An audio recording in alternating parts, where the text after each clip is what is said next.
नमस्कार दोस्तों, मैं लव तिवारी आपका यूपी ज्ञान में स्वागत करता हूँ। आशा करता हूँ आप सब काफ़ी अच्छे होंगे और मस्त होंगे।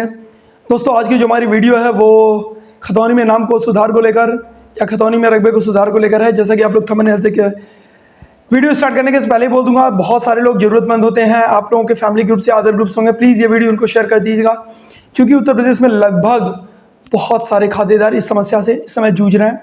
उसकी एक सामान्य प्रक्रिया है जो हम आज वीडियो में बात करते हैं। आज का हमारा जो टॉपिक खतौनी में नाम को कैसे सुधारें। चलिए, सबसे पहले मैं आपको इस प्रक्रिया की प्रॉब्लम बताता हूँ, ये प्रॉब्लम कैसे पैदा होती है, सॉल्यूशन फिर बताता हूँ, फिर रिपोर्टिंग्स की प्रक्रिया बताता हूँ। चलिए, इस प्रॉब्लम की शुरुआत करते हैं। खतौनी में नाम कैसे गलत होते हैं। देखिए, खतौनी में नाम 2-3 प्रकार से गलत हो चुके हैं, जिनको अब सुधार किया जा रहा है और मैक्सिमम गलती को बचाया जा रहा है। पहला गलती कब होता है? वरासत के दौरान अक्सर नाम क्या हो जाते हैं? गलत हो जाते हैं।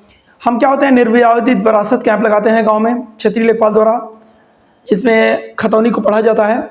खतौनी के पढ़ते समय अगर किसी व्यक्ति ने बता दिया कि महोदय फला की व्यक्ति की मृत्यु हो चुकी है, जो आपने नाम पढ़ा भी, तो लेखपाल महोदय पूछते हैं कि हाँ भैया, अच्छा ठीक है, ये मर गए हैं, तो इनके वारिस कौन कौन हैं।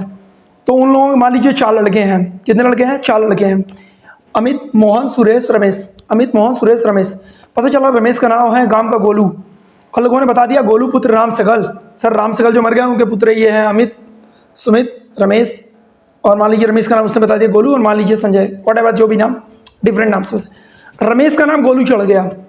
अब लेकिन रमेश है मुंबई, रमेश के आधार कार्ड में रमेश लिखा हुआ है।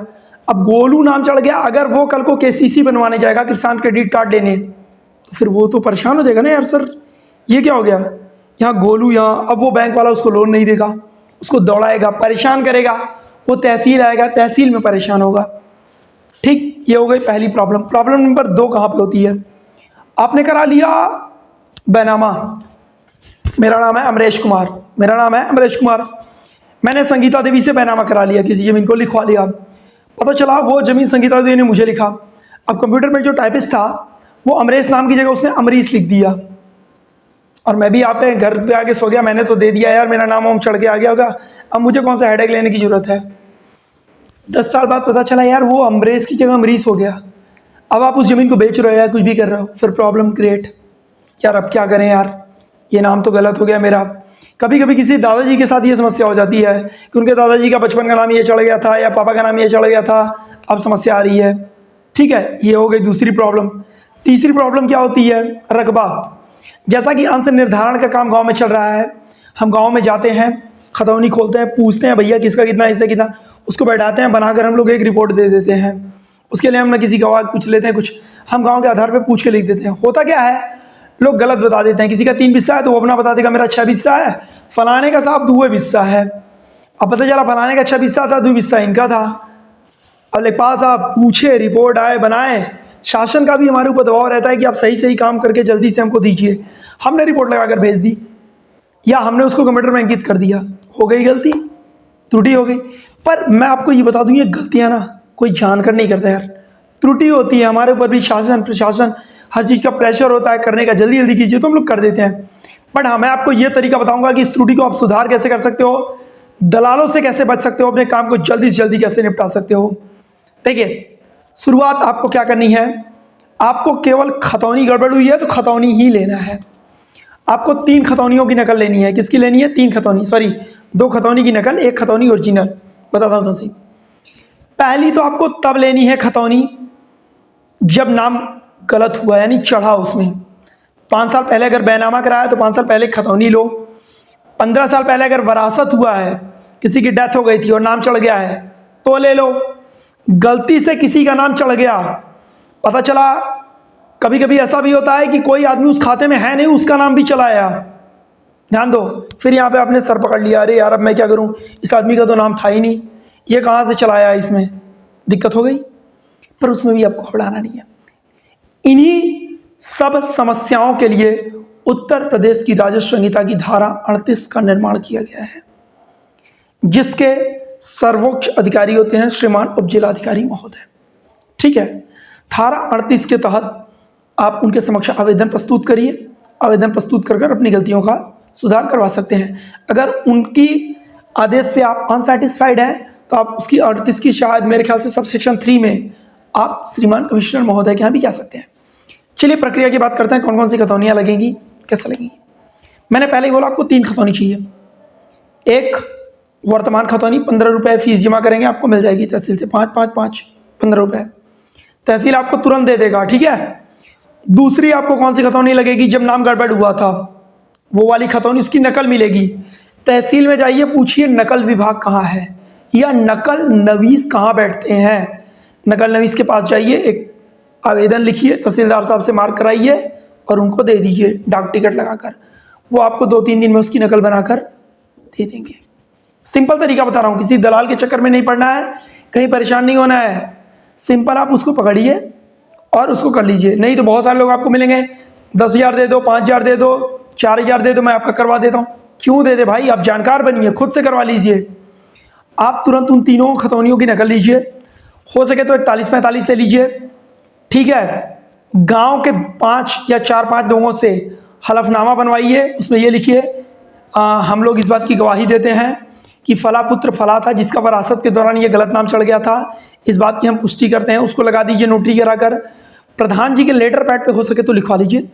प्रमाणित किया जाता है फला पुत्र फला फला फला गाँव के निवासी हैं, इनके पिताजी की मृत्यु फला फला फला समय में हो गई थी, जिनके वारिसान फला फला फला हैं, जिसमें रमेश का नाम गलती से बचपन का नाम गोलू चढ़ गया है। ये दोनों व्यक्ति एक ही हैं जिनको मैं भली बात जानता हूँ, पहचानता हूँ।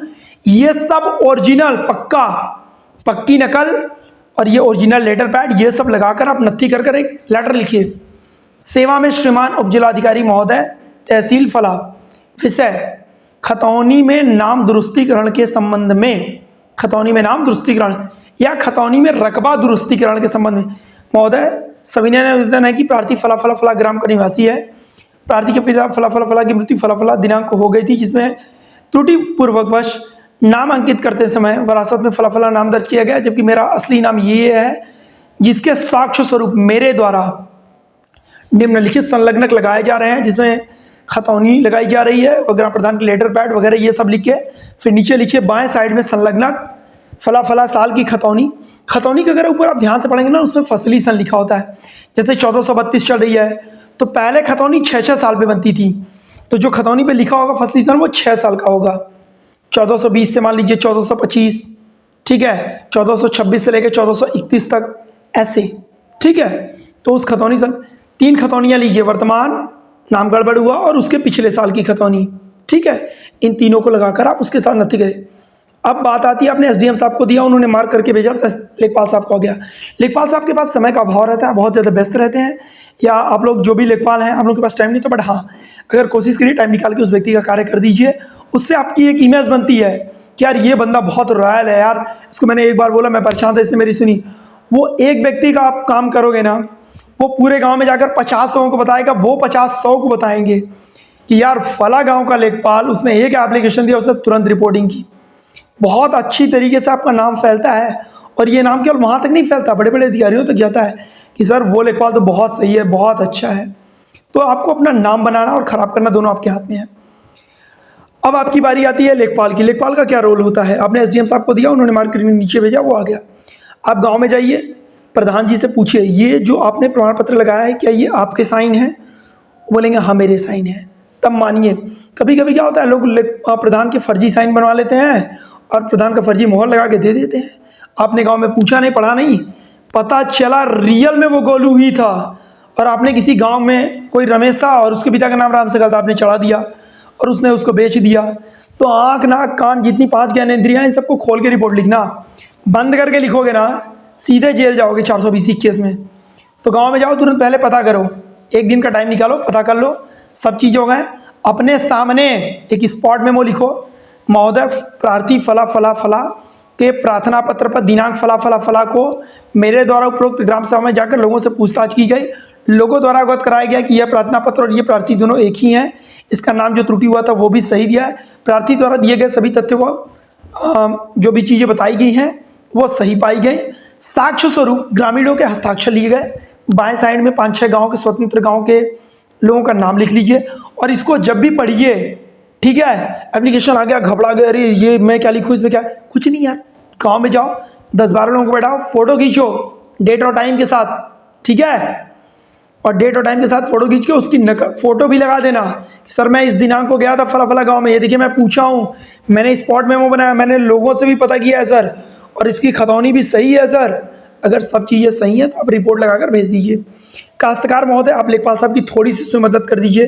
देखिए ऑफिशियली ये सही नहीं है, ना इसका कोई पैसा लगता है, पर जैसे वो वहाँ पे बैठे हुए हैं, फ़ोटो खिंचवा लिया है, तो उस फ़ोटो को बनवा कर आप दे दीजिए। 10 रुपये लगता है यार, लेखपाल साहब स्वयं भी बनवा सकते हैं, बट आप उनकी मदद कर देंगे तो एक थोड़ा सुविधा हो जाएगा। आप उसके लिए बाध्य नहीं है, बट मदद कर देंगे थोड़ा अच्छा हो जाएगा। और एक नोटरी बनवा लीजिए, इसमें गांव के लोगों का बना हुआ है, 10 रुपया उसका भी आता है नोटरी का, उसको नोटरी वोटरी करवा के स्टाम्प पेपर दे दीजिए 10 रुपये के स्टाम्प पेपर पे। तो वो क्या हो गया, वो जब रिपोर्ट जाती है ना SDM साहब के पास, तो तहसीलदार साहब के पास पहले जाएगी, आपके पास, फिर कानूनगो साहब के पास, फिर तहसीलदार साहब सबका अवलोकन करेंगे, पढ़ेंगे, जांच करेंगे, और अगर चीज़ें सही मिली तो वो उसको संस्तुति करके श्रीमान उप जिलाधिकारी महोदय को भेज देंगे। अगर वो सही रहा तो श्रीमान उप जिलाधिकारी महोदय उसको संस्तुति करके ऑर्डर पास कर देंगे। ऑर्डर पास करते ही आपका नाम, रकबा, जो भी चीज़ें उसमें त्रुटि है, या किसी अन्य व्यक्ति का जो उस खतौनी में नहीं था, गलती से नाम आ गया था, तो उसको भी नोटिस जाती है कि तुम बताओ तुम्हारा नाम कैसे आ गया, तो वो लिख के देगा उस हो। हाँ, कभी कभी क्या होता है ना कि किसी और का नाम आ गया आपकी खतौनी में गलती से, तो आप उसको जब लेखपाल महोदय आप जाएं जांच करने, तो आप उसको बुलाकर उससे हलफनामा लीजिए कि लिख के दो कि तुम्हारा नाम गलती से आ गया है, नहीं तो कल को वो आपके खिलाफ मुकदमा कर देगा या आपके खिलाफ कंप्लेन कर देगा। तो आप उससे लिखवा लीजिए। अगर नहीं लिखता है तो आप उसको नोटिस भेजिए कोर्ट से, आप लिखिए महोदय इनके द्वारा किया गया, इनका नाम गलती से इस खतौनी में, गलती से नहीं, इनका नाम खतौनी में अंकित हो गया है, इनके द्वारा कोई भी साक्ष्य प्रस्तुत नहीं किया गया और मौके पर इनके द्वारा कोई भी चीज़ नहीं बताएगी। जैसे ही आप रिपोर्ट लेके भेजेंगे SDM साहब उसको नोटिस भेज देंगे कि तुम हाजिर हो, नहीं तुम्हारा नाम काट दिया जाएगा, और नहीं हाजिर होगा तो नाम कट जाएगा, और अगर सही है तो आगे बताएगा। फिलहाल आपका जो काम है ये रिपोर्ट लिखकर SDM साहब तक भेजना। SDM साहब वॉच आउट करेंगे, ऑर्डर पास करेंगे। ऑर्डर पास होने के बाद वहाँ पर एक बनता है परवाना, आदेश की प्रति। परवाना को लेकर आप सीधे आ जाइए तहसील, आप लेकर नहीं आएंगे, वो डाक से चढ़ के आएगी। फिर आप तहसील में मिलिए रजिस्ट्रार कानूनगो महोदय से, उनसे बोलिए सर मेरा आदेश आ गया, इसको खतौनी में बेच के चढ़वा दीजिए। वो उसको नोट अपने अमल दरामद करेंगे परवाना को और भेज देंगे कंप्यूटर में, आपका नाम खतौनी में चढ़ जाएगा। रकबा अगर गलती हो तो वो आदेश चढ़ जाएगा, जो भी SDM। और ये जो आदेश होता है ना, ये ऑनलाइन होता है, इसका जो मुकदमा नंबर होता है ऑनलाइन होता है, तो ऑनलाइन उसकी एक नकल ले लीजिए कोर्ट से, ताकि भविष्य में अगर आपको कभी दिक्कत आती है तो प्रॉब्लम आपको सॉल्व हो। कुल मिलाकर इस प्रक्रिया में आपकी जानकारी ही आपका है। अब आपको कोई चूतिया नहीं बना सकता, अरे भैया इसमें ये कागज़ लगेगा, इसमें ऐसे करना पड़ेगा, इसमें यहाँ ये करना पड़ता है, अरे ये तो लगभग 3-4 साल तक मुकदमा चलेगा। ऐसा कुछ नहीं होता, जानकारी रखो। कोई आपसे बोलेगा 10,000 दे दो, कोई बोलेगा 20,000 दे दो, अरे इसमें ऑर्डर ऐसे थोड़ी होता है, यहाँ जाता है DM साहब के यहाँ से आदेश कराना पड़ेगा, कमिश्नर साहब के, तो चूतिया मत बनिए, जानकारी रखिए। उत्तर प्रदेश की राजस्व संहिता धारा 38(2) सिंपल तरीका SDM साहब के कोर्ट से होता है, आदेश करिए, वहाँ से लाइए नकल और करवा लीजिए। 15 से 20 दिन अगर आप सेल्फ टाइम निकाल के आए हो घर, दौड़ जाओ, जिसमें आपको 3 से 4 दिन केवल तहसील आने हैं और आपका काम हो जाएगा। आशा करता हूँ मेरी आज की दी हुई जानकारी सबको अच्छी लगी होगी, और प्लीज़ इसको अपने फ्रेंड सर्कल ग्रुप्स में और लोगों के जितने भी ग्रुप सर्कल इनको शेयर कर दीजिए यार। लोगों की जानकारी बढ़ेगी, अवेयरनेस जगेगी, आपका काम कम होगा, आपको बार बार अपना सर नहीं पकड़ना पड़ेगा। कोई आ जाएगा, आप उसको बोलोगे अरे यार इसमें ये कागज़ लगेगा, वो बोलेगा हमको नहीं पता साहब। तो भाई लोगों को जानकारी जब दोगे तभी तो पता होगा, लोग कागज़ ला के देंगे आपको। तो इससे लेखपालों को सहूलियत मिलती है, क्योंकि वो काश्तकार खुद ही सारे कागज़ ला के लगा देता है, तो बेनिफिट्स होता है। तो प्लीज़ यार वीडियो को मेरे शेयर कर दीजिए, लाइक कर दीजिए, और हाँ यार प्लीज़ ज़्यादा से ज़्यादा लोग सब्सक्राइब कर दीजिए।